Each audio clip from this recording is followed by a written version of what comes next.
അമ്മയുടെ വയറ്റിൽ നിന്ന് പല കാലങ്ങളിലായിട്ട് പെറ്റിട്ടതുങ്ങള് അന്നത്തെ പരിമിതിയിൽ ഒരേ പായെ കിടന്നുറങ്ങി ഒരേ പാത്രത്തിൽ നിന്ന് തല്ലുപിടിച്ചുണ്ട് ഒരുമിച്ചൊക്കെ വളർന്നു വന്നതുങ്ങള് പിന്നെ ജീവിതത്തിന്റെ ഉത്തരവാദിത്തങ്ങൾ തിരക്കുകൾ പല വഴിക്കാക്കി കാണും. സാരമില്ല, കൂടപ്പറപ്പുകൾക്ക് മനസ്സിലെങ്കിലും ഇടമുണ്ടോ? സൗഹൃദങ്ങൾക്ക് മനസ്സിലെങ്കിലും ഇടമുണ്ടോ? പോകുന്നുണ്ടോ? മുറിഞ്ഞു പോകുന്നുണ്ടോ? Where is your brother? നിന്റെ സഹോദരൻ എവിടെ?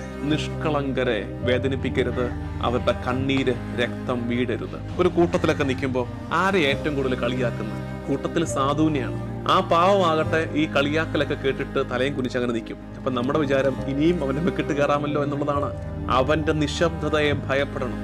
നിഷ്കളങ്കന്റെ ഉള്ളു പടഞ്ഞിട്ടുണ്ട്. ഇനി അവന് വേണ്ടി യുദ്ധം ചെയ്യാൻ പോകുന്നത് ദൈവമാണ്. 2-3 തലമുറ പുറകോട്ടൊക്കെ ഒന്ന് ഓർത്താൽ നിഷ്കളങ്കരുടെ ചോര വീണ കുടുംബ ചരിത്രമുള്ളവർ വരെ ഉണ്ട്. ഈ കാലത്ത് ഒരു പക്ഷെ കാണത്തില്ല. ലോ ആൻഡ് ഓർഡർ ഒക്കെ ഇത്രയും പവർഫുൾ അല്ലാതിരുന്നൊരു കാലത്ത് ചിലപ്പോൾ നമ്മുടെ ഓർമ്മയിലോ നമ്മുടെ കേട്ടുകേൾവിയിലോ ഉണ്ട്. നിഷ്കളങ്കരുടെ ചോര വീണടങ്ങളൊക്കെ കാണത്തില്ലേ? ഉണ്ടാകാൻ സാധ്യതയുണ്ട്. വലിയ പ്രാർത്ഥന പരിഹാരം